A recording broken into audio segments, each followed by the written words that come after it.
Howdy, folks. Are you thinking about selling your land? Before you do, you need to hear this. I see landowners every day making these critical mistakes, preventing their land from selling at a desired price or time frame, or even not selling at all and the listing expires. Hi, my name is David Van, and it's a beautiful day here in Nashville. I'm a land specialist here in Middle Tennessee, and today I'm going to show you how to avoid such mistakes. This is the first video in a series that I'm creating regarding selling land. Mistake number one, pricing emotionally and not strategically. Perhaps your land has been passed down for generations and there's a lot of emotion involved in selling it. I get it. But here's the hard truth. Buyers don't care about the sentimental value. The market dictates what the property's worth. And here's what drives me crazy. I constantly hear people and even agents rely on simple price per acre calculations. Price per acre can vary dramatically based on dozens of factors that we'll discuss later. But you need a strategic approach, not emotional pricing, and not a simple one size fits all by applying a broad price per acre across the county or even within a certain radius. Over the years, I've spoken to many landowners who say something like, well, I heard the Smith property sold for $1 bazillion an acre, and I'm not taking a penny less. I'm exaggerating, of course, but you get the picture. It turns out that the two properties are apples and oranges when you compare certain attributes like road frontage, utilities, zoning, and the fact that the Smith property is 5 miles away and the Smith property sold 2 years ago during the crazy seller's market where people were bidding everything up and people were asking double market value and getting it. Well, it's 2025 now and the market has shifted more towards the buyers, or at least it's more normalized. But certainly properties are sitting on the market longer. There's more inventory. And so it's definitely more of a buyer's market. Mistake number two, not preparing your property. If the parcel looks abandoned, overgrown, trash piles, etc., you got to take some time to clean it up or you're scaring off serious buyers. Look at the slide I've got up and look at the before and after photos. The one above, you can see that it's a beautiful lot, but it wasn't set. The bushes are beautiful. That's all you can see from the road. You can't see into the property. You can look online and see an aerial view and everything, but you really can't see what's going on because it was so overgrown. I see that all the time, and properties sit and the listings expire, especially on smaller lots. The only way to access a property like this on foot is if you dump a gallon of bug spray on you and take a machete and like you're going into combat. Nobody wants to do that. Listen, if you got a good parcel that's worth some money, invest some money into brush hogging and clearing. And while you're at it, install a little gravel driveway so that a person can easily drive onto it. And it gives it some curb appeal. Susie Q doesn't want to drive her Lexus onto your property and scratch it up. And she doesn't want to get out and in her nice outfit and get stickers in it and snag it on a bush. These rural properties, you think, well, nobody should go look at property all dressed up and in a Lexus. They should be in a pickup truck and blue jeans. Well, sometimes people are just driving down the road and happen to see the sign for sale and are real interested. And it might happen to be, Susie Q in her Lexus. So make it easy for the buyer. And trust me, I've done this where I've had lots that I was flipping and I was too cheap. I was doing it remotely and these properties weren't in sale. So, I hired somebody locally, paid them $1,500 to go and do some brush hogging and clean it up. And boom, now all of a sudden my property stood out amongst the competition in heavily wooded areas and it's sold. Now here's a brilliant touch that I learned from a buddy of mine. He was having it cleared and he went ahead and gave the clearing crew instructions to take one of the trees that they cut down and chop it into short stumps. And they made a little fire ring out of it and then put 4 stumps around it that look like little stools. around the fire pit. And it was a nice touch in the right place of the cleared area to where Susie Q could drive onto that property, get out of her Lexus and walk around a little bit and stand there by the fire pit and picture what her future backyard is going to look like. It's very much like staging a house. Some people, especially if seasoned pros that are working on real estate every day, can envision what that house is going to look like with the furniture in place. They can see what this room is for and what that room is for, but so many people don't, and that's why there's a big house staging business. But for land also, you don't have to do as much. I'm not decorating a bedroom, but clearing it out so people can, first, when they drive up, they can see into the property. When they drive by, they might say, oh, that's a nice property. That's for sale. Let's go take a closer look. Whereas if it's just wooded and closed like the upper picture in this, just think about yourself and what you think about that. Now, I just gave away a great idea on that fire pit. Right? I should charge for that. Good thing my buddy's in Texas or he'd kick my butt for giving that idea away, especially to you other agents. And really doing that cost nothing. Probably nothing. He might have paid him a few extra bucks, but they're already clearing it all out. This was a small lot that I flipped. It was in a actually really nice, affordable subdivision of mostly manufactured homes and some mobiles. There was still some mobiles out there, but it was really clean. Sometimes you get a mixed bag in that kind of a neighborhood and have some blighted properties and a lot of garbage. There was only one property in the entire subdivision, and it wasn't a small subdivision. There's probably 100 homes in there, but there was one mobile home. The lot was really filthy. There was garbage all over. There was an old car and a bunch of car parts and junk. And it was right behind the lot that I wanted to buy. There was another fellow real estate agent who had bought it years ago off people who just wanted out. And she got it for probably $1,000, like nothing. I offered her $2,500 for it. Cheap stuff, but hear me out. She agreed to sell it to me for $2,500.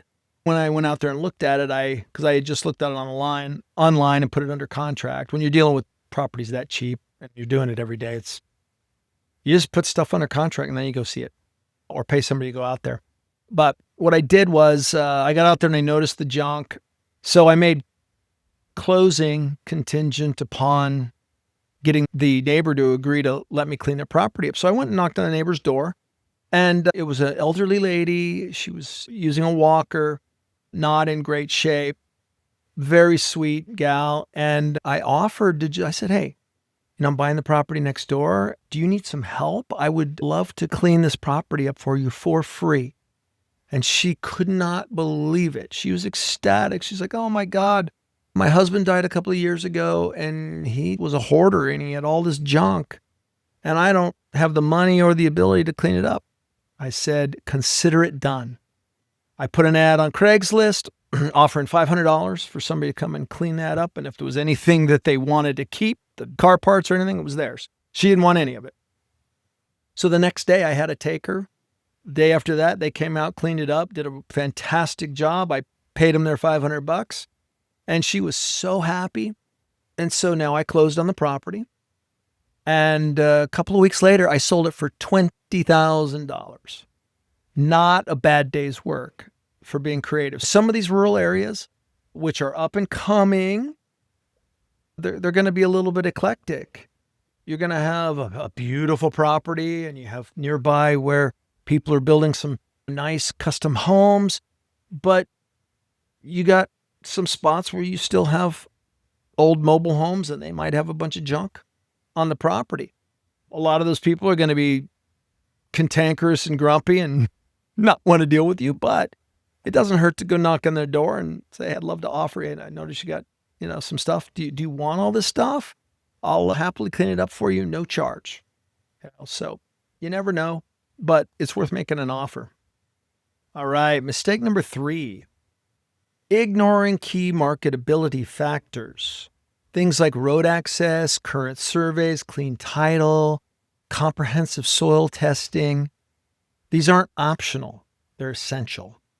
Let's talk about road access. I recently listed an 18-acre property with a beautiful paved county road access, but the private road on the property hadn't been used in many, many years, and it was eroded and overgrown. Buyers were afraid to drive onto it. So we spent minimal money. I think it cost a total of about $3,000 to fix the road, replenish some of the gravel on the entry driveway, create a little curb appeal, and then get a clearing company out there to clear some of the brush and trees and cut back the branches along the road so somebody could drive on it without scratching their vehicle. And it looked great. So now buyers, I still have the listing actually. It's out in Dixon County. Got a couple buyers pretty interested. I'll cross my fingers, it's going to sell soon. But now people can drive onto it and see it because it's one of those properties where you got to get onto the back part of the property. That's where the real beauty is. It's about making it easy for people. It doesn't cost a ton of money. Current survey. So back to properties that, have been held for a long, long time. Sometimes there's no plat map in the county records. And if there's not, then you should definitely get a survey. Unless you have one somewhere in the old files. A plat map should generally suffice. Again, it comes back to making it easy for the buyer, eliminating all the objections. Think about it. You're a buyer, you're buying the land, and you'd like a survey, but let's say you pony up for a couple $1,000 for a survey, depending on how big the property is. It could be more than that, a few $1,000, let's just say, for a survey, and then it comes out with something wrong with it. Are you, the seller, going to reimburse the buyer? I mean, that buyer doesn't have a deposit. You could just say, yeah, pound sand, dude. And so why should I, as a buyer, pay for that survey, what it's going to look like to do what they want to do when they develop the property? Okay. And a lot of developers and subdividers, if you have a good plat, they'll go ahead and buy it, and then they'll do their own survey based on if they want to subdivide it and whatnot. They'll do that after they buy it, as long as they're confident in that original plat map. But if there's no plat map, you really should get a survey. Now, clean title. This comes back to properties that have been held a long, long time that were inherited. Maybe they've gone through a couple of generations. You run into some of these old parcels that have been in a family and passed down since it was homesteaded originally. The record keeping may not have been so good. Additionally, what happens is when it gets passed from a family member to family member, a lot of times they either just don't know, or sometimes they're just too cheap to go and do it through a title company, pay a title company to do that, or an attorney, make sure the title gets conveyed properly. Grandpa conveys it to his son, the son gets married, the son says, well, I want to put you on this too, honey, and something doesn't get done right, along the lines, there's a death, there's a million situations, and this happens every day, especially with land, because it's kind of out of sight, out of mind. Go ahead and go into the title company and pay for a title search. It's going to save you a bunch of headaches, because you don't want to go under contract with a buyer, because the title company is going to run that title report during the closing process. And if they come up with issues, they're going to come back and say, here are the issues. And they might be simple. They might be really difficult and complicated, and may not even be able to be cleaned up in some cases. If you have owned the property for years and years, and you've had no reason to, and maybe you inherited it, maybe your parents passed it down to you long, long time ago, and you're now elderly and you're selling it because that's your retirement. Hey guys, even if that's you and you're not going to sell, spend a couple $100 and go get a title search, because you might have a property that's been so screwed up in title that you'll never see a dime from that property. Or you'll see 20 cents on the dollar because somebody else has to spend years and thousands of dollars to clean it up. Most of the time, these issues are much more simple, but they can be really nasty. So just get it done so you know. All right, I've beat that dead horse. Now, the final one that I want to talk about is soil testing. Look, I see so many properties on the market And they try to push the soil testing, the perk test, onto the buyer. Don't do that. This is all about how to sell your property the quickest, for the most money, and the best terms. So make it easy for the buyer. Soil tests don't cost that much. I think they between $500 and $1,500. But if you're selling a property that's worth a couple $100,000 to a couple of million, pony up. Get that soil test. Here's the deal. Let me just talk about this example, and then you'll understand why. First of all, if you get a soil test done and actually have a soil map of the property, okay? Just an example of a soil test. You'll see it advertised, let's say it's a 20-acre property or 40-acre property. It says, perks for a 4-bedroom home. Okay, great. But that lot has really good road frontage, and it's in a location where developers would be really interested in subdividing that property. But they're going to want to cut it into so many lots. Many of the counties here in Tennessee, if you're doing 5 acres and up splits, it's pretty easy. When you get below the 5, then there's a lot more regs to deal with. Let's just say you've got a 50-acre property and you want to split it into 10 5-acre parcels, which makes it worth a lot more. Or your buyer wants to do that, right? But it's going to make that property, it's going to open up your buyer pool if you can say, I got 10 perk sites on this lot. Instead of, perks for a 4-bedroom home. It's a very simplistic way to look at that. And your real estate agent should coach you on that. And if they don't know about this, get another one because they don't know land. They're a house seller who dabbles in land. Or just hire me.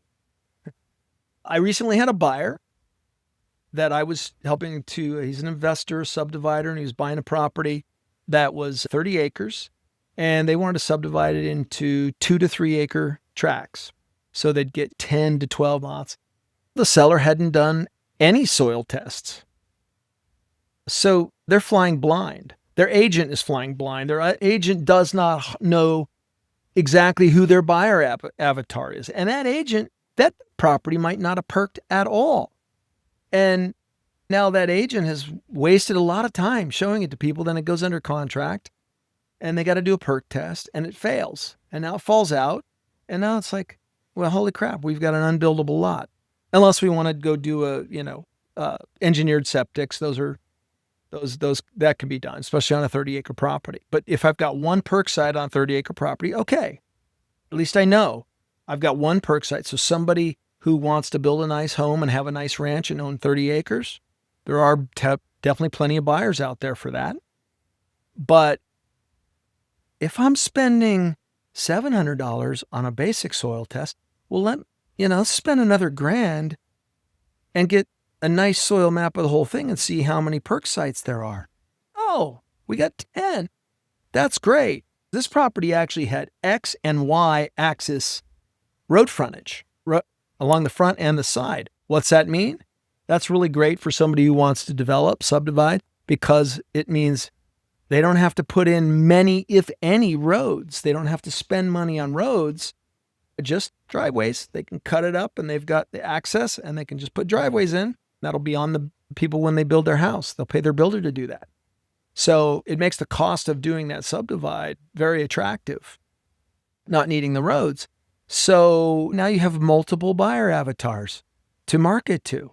You can market to developers and builders. Say, here's a soil map. This perks in 10 places. You can create 10 lots. Look at the amazing road access, the topography. It's great. You're going to sell that to a builder or a developer or a subdivider. And then, of course, you still might have the retail person who just wants to build a nice home and some barns and outbuildings on 30 acres, okay? This property had not been soil tested. My buyers, because of the road frontage, still wanted to put it under contract and make the sale contingent upon acceptable soil tests for their use. Just fair. Now, the soil scientists happen to be backed up, so we had to extend the closing 60 days. And then about day 50, the scientists finally got out there and got it done. And it didn't acceptably perk. So deal canceled. Everybody's time wasted. Seller extremely disappointed. Now it did perk in 2 places, so that's still okay for the seller. But now my buyer paid for that, and they didn't get to close on the property. It's cost of doing business, but still, really the seller should pay for that because now they own that report. It goes with their property, and that's going to help them sell it to the next person. But now they know, thanks to my buyer, who their buyer pool is. Okay. Bottom line is we got to simplify the process. If your property has challenges while something easier is available, buyers will choose the easier option. They're going to choose that lower hanging fruit, even if they prefer your land, because they don't want headaches. Your competition has made it easy. They've gotten a soil test. They've cleaned the property up. They've done some brush hogging, all that stuff, right? All right. And do yourself a favor. Hire an agent who truly specializes in land. I'm doing a series of how to sell your land, and this is much to do with tips and tricks that I'm giving for agents, but I'm also giving it to landowners so that you know how to interview an agent and what kind of questions to ask. I've actually created an ebook that you can download below, which is going to have many more details. And then I'm going to do a buyer's series, and then we'll go from there. We'll do, odd topics and things like that and start interviewing people. But it's mainly to inform sellers and buyers how to best sell their land, how to pick an agent, and buyers how to buy, what things to look for, mistakes to avoid that can cost you a lot of money, and things like that. So look, there's many agents out there who are great at houses, but they dabble in land. If a land deal falls into their lap, they'll take it. But they're not real land experts, and they don't understand some of these nuances so they can really coach you and properly position the property. I'm going to get into a lot of other creative strategies as well that can make landowners a lot more money on their property, help it sell faster, and make you agents more money. All right, guys. Peace out. Thank you, beautiful people, for hanging out with us today. We hope you enjoyed the content. Please let us know what you thought in the comments, and don't forget to grab a free download below. And remember to like, subscribe, and share this episode. Catch you next time on the Solid Earth Real Estate Show.